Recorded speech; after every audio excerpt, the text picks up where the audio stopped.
في مثل واحنا عيال صغار كان دايما بيتقال لنا اللي هو ايه، في ليله الامتحان يكرم المرء او يهان، وفي ليله ما قبل مباراه النادي الاهلي وباتشوكا المكسيكي في مباراه الفائز منها سيحصل على 4 مليون دولار، ما يقارب سمعني 200 مليون جنيه مصري.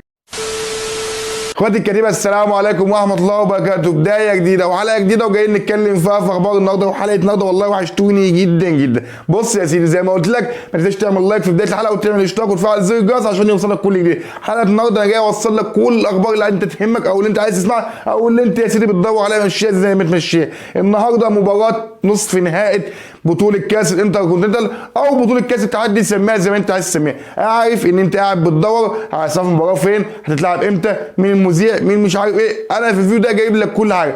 اسف يا عم على المقدمه الطويله ديت. تعال نتكلم بقى. المباراه ستقام غدا الساعه 7 مساء على استاد 974 في قطر. القنوات الناقله تسمع اخبار 7 قنوات ناقله المباراه، 7 قنوات مش عارف ايه. انا جاي اقول لك ان كاس الانتركونتيننتال رسميا قناه مفتوحه ستذيع مباراه النهائي، لكن نص النهائي الماتش الاهلي بكره وباتشوكا المكسيكي مفيش غير قناتين هم واخدين حقوق نقل المباراه رسميا في الشرق الاوسط. قناه الكاس القطريه ودي قناه مشفره، قناه الكاس القطريه 5، وقناه بين سبورت 2 برضه مشفره. فزي ما قلت لك في بعض الماتشات كوبايه الجميله والقهوه وعلى القهوه واستمتع بالمباراه. لكن رسميا البين سبورت تعلن رسميا اذاعه النهائي، يعني لو الاهلي تمكن من عقبه باتشوكا بكره وقابل ريال مدريد فالمباراه مذاعه في جميع البيوت رسميا على البين سبورت المفتوحه. A few moments later. طب كده انت عرفت المكان فين والميعاد وكل حاجه.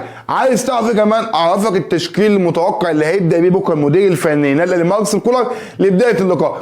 في مكانين عاملين مشكله لكولر وعاملين نوش في دماغه، اللي هو ايه؟ الباك اليمين وقلب الدفاع. يا ترى هيلعب بمين؟ في بعض الاخبار اللي بتقول لك هو هيلعب باكرم توفيق باك يمين، لكن لسه الكلام ده مش واضح. لكن من بعض المصادر المقربه من النادي الاهلي في كلام اتكلم عن التشكيل المتوقع بنسبه 90% للقاء باتشوكا غنى، وهو محمد الشناوي لان ملوش بديل على اليمين، يحيى عطيه الله لانه ملوش بديل، تمام، رامي ربيعه لانه برضه ملوش بديل غير اشرف داي وياسر ابراهيم بنسبه تتخطى 99% هو المدافع الثاني على اليمين، وهيبدا بنسبه تتخطى 90% بعمر كمال عبد الواحد. قدامه 3: امام عاشور، اكرم توفيق، ومروان عطيه. قدامهم 3 في الهجوم: السفاح الفلسطيني وسام علي، حسين الشحات، وطاهر محمد طاهر. وده التشكيل المتوقع بنسبه تتخطى 90%. اللي ممكن يحصل عليه مشكله هو زي ما قلت لك المكانين دول: الباك اليمين اللي ممكن يلعب باكرم توفيق وده اختيار صعب شويه لان هو كمان عبد بيأدي كويس في الحته ديت، واشرف داي مكان ياسر ابراهيم، وده خبر يعني صعب شويه. صعب ان كولر رجع ليه ان يحط اشرف داي اللي ما لعبش ولا ماتش في حياته، ماتش صعب زي ده. فانا بقول لك التشكيل اللي قلت لك من شويه هو التشكيل اللي ان شاء الله هيبدا بيه مارسيل كولر لملاقاه نادي باتشوكا المكسيكي. بص يا سيدي، الاهلي هيبدا بالزي الكامل بتاعه وباتشوكا هيبدا بالزي الابيض بتاعه، تمام، او الزي البديل لباتشوكا المكسيكي، تمام. ايه المشكله هنا يا سيدي بقى؟ هقول لك كمان ان الفيفا قال لك لو الماتش انتهى 90 دقيقه 0-0 سيلجأوا الفريقين لاشواط اضافيه لمده 30 دقيقه وربع ساعه زي ما انت عارف، لكن مفيش ضربات جزاء وما بنسمعش من احد. وبكره نشوف ونتفرج لو حصل الكلام ده هتلاقي برضه الفريقين رايحين لشوطين اضافيين. والفيفا كمان لغى كل الكروت الصفراء للبطوله من يوم السبت اللي فات ده.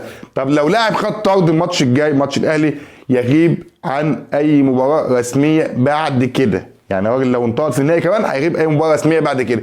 فده كان الكلام اللي اتقال من الفيفا، وانا هنا بتمنى التوفيق للنادي الاهلي وان شاء الله يعمل مباراه ايجابيه تليق بحجم البطوله. انا بقى عايز اخش على نادي الزمالك اللي عامل لنا مشكله بقى لنا فتره طويله على موضوع ايه الصفقات وموضوع المدرب وحل المدرب وجوميز والمشاكل دي كلها. لكن انا عايز اقول لك والله وقلت لك قبل كده وما تزعلش من كلامي، رحيل جوميز ده هيفتح على نار. وقلت لك قبل كده ان انا مساعد لجوميز او مساند لجوميز، مشيها زي ما انت عايز تمشيها، تمام، حلو.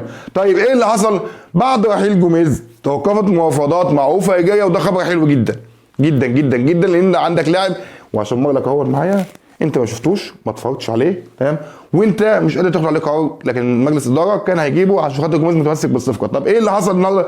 وديت من حاجه زعلتني قوي لان كنت خلاص بدات افرح. ليه؟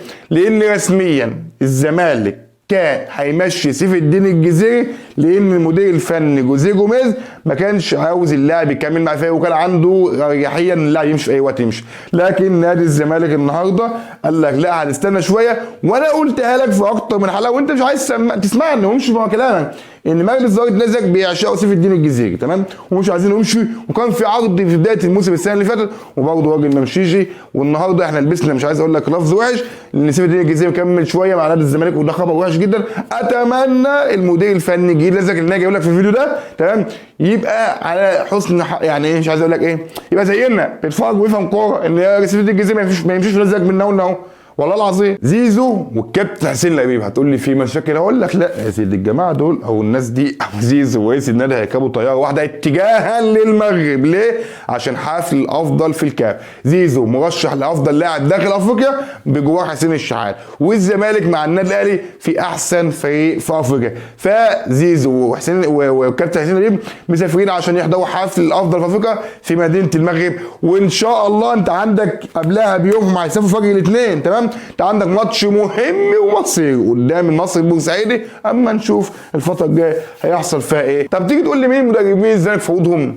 مين اللي زيك عايزهم؟ مين الموجودين على مكتب الكابتن حسين لبيب؟ هقول لك يا سيدي اكتر من مدرب، وعد اتكلم معايا بالراحه ورد عليا في الكومنتات من فضلك عشان ما تسيبنيش، لان انا مش عارف اتكلم من ساعه ما جوميز ده مشي، والله العظيم متلخبط. وانا هنا بقى في الفيديو ده جاي اقول لك الاسماء اللي الزمالك اتحط على الملف بتاعهم قدام مجلس اداره نادي الزمالك. اولهم كوش المدير الفني لنادي الزمالك، المدير الفني منتخب مصر، اسف الزمالك ايه يا ريت يبقى نادي الزمالك، المدير الفني منتخب مصر السابق، تمام، مدرب كلنا عارفينه، ومدرب كان مؤثر جدا مع منتخب مصر لولا بعض الظروف، وراجل مشي ومظلوم كمان، تمام.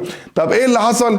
الراجل ده ما بيدربش للمنتخبات، ففكره التعاقد مع الزمالك ليه مستحيله، رجل اعمال والدنيا ماشيه معاه، ففكره انه يدرب انديه مستحيله او صعبه الفتره دي، فكروش بره حسابات نادي الزمالك نهائيا. في اسمين قريبين جدا الفتره دي من نادي الزمالك، تمام، مدرب الماني اسمه زيمباور والعراب كريستيان جروس، حط الاسمين دول لان الزمالك قريب قوي من واحد منهم. طب في مين وده قريب برضه من نادي الزمالك لكن بعيد سنه بسبب بعض المشاكل، اللي هو ميكالي المدير الفني للمنتخب الاولمبي. هتقول لي الزمالك هيخطف مدرب المنتخب الاولمبي؟ اقول لك والله المنتخب الاولمبي ما عاوز ميكالي يكمل معاه بسبب ازمه الدولار ومش قادر يديله مرتبه، فالزمالك بيتجه انه يتعاقد مع ميكالي. طب ايه اللي وقف الصفقه شويه او ايه اللي وقف المدير الفني ميكالي ما يجيش؟ بسبب ان عنده شرط جزائي في عقده وبيطالب نادي الزمالك بفسخ العقد مع منتخب مصر او يدوه فلوس ويفسخ العقد، فالزمالك طبعا اتاخر شويه لحد ما ياخد القرار. مين تاني؟ هيكتور كوبر اللي انا قلت لك ان الزمالك كان مخلص معاه، لكن الاخبار الجديده اللي جات لي ان الزمالك كان يعتبر مخلص شفهيا مش رسميا، تمام. طب ايه اللي حصل؟ كوبر جاي له عرض من منتخب كوستاريكا وخلاص المفاوضات متقدمه، لكن في جديد الموضوع هيبقى صعب بالنسبه لكوبر لان المفاوضات بقت بينه ومنتخب كوستاريكا متقدمه. والسي في الاخير اللي كان محطوط على مجلس اداره نادي الزمالك هو رينيه فايلر المدير الفني السويسري السابق للنادي الاهلي، واحنا عارفين مشكله فايلر، الراجل مش عاوز يدرب في المنطقه بسبب الظروف الاسريه. لكن زي ما قلت لك المديرين الفنيين اللي قريبين جدا من نادي الزمالك هو الالماني زيمباور، وفي مدير فني انعرض زمان قبل اوسوريو، يعني قبل جوميز واوسوريو، كان اسمه الماني اسمه هارلش او هيكتور هارلش حاجه زي كده، مدرب فني الماني، تمام. الثلاثه دول هم القريبين جدا على طاوله نادي الزمالك. طب الثلاثه دول ايه رايك فيهم؟ ما فيهمش الا جروس اللي احنا شفناه. زيمباور بيقولوا كويس، هايكوليتش احنا ما شفناهوش وجه مصر وفرج على ماتش الزمالك وفي الاخر ما حصلش ايام عصر الظلام، تمام. فدي الاسماء اللي انت كنت عايز تعرفها للمديرين الفنيين المقدمين لنادي الزمالك. تتمنى مين يكون موجود؟ عن رايي لو يعرف يجيب فايلر يا سلام، كوش يا حاجه 100 100، لكن ده كل ده هيبقى صعب بسبب ان مجلس اداره نادي الزمالك برضه بيلف في دايره مغلقه. انت ممكن تلف في دايره زي الاهلي ما لف في حته بعيده كده وجاب زي ما انت جبت جوميز برضه، كنت ممكن تلف برضه تجيب، لكن انت حاطط اسماء صعبه الوصول لها الفتره الحاليه بسبب مشكله الدولار. وانا هنا مش عايز اطول عليك الحلقه، وانا هنا وصلت ملخص اخبار حديثه. لو عجبتك الحلقه اول مره شوفني ما تنساش تعمل لايك واشتراك وتفعل زر الجرس عشان يوصلك كل جديد. مش عاجبك كلامي ممكن ترد عليا في الكومنتات. سلام.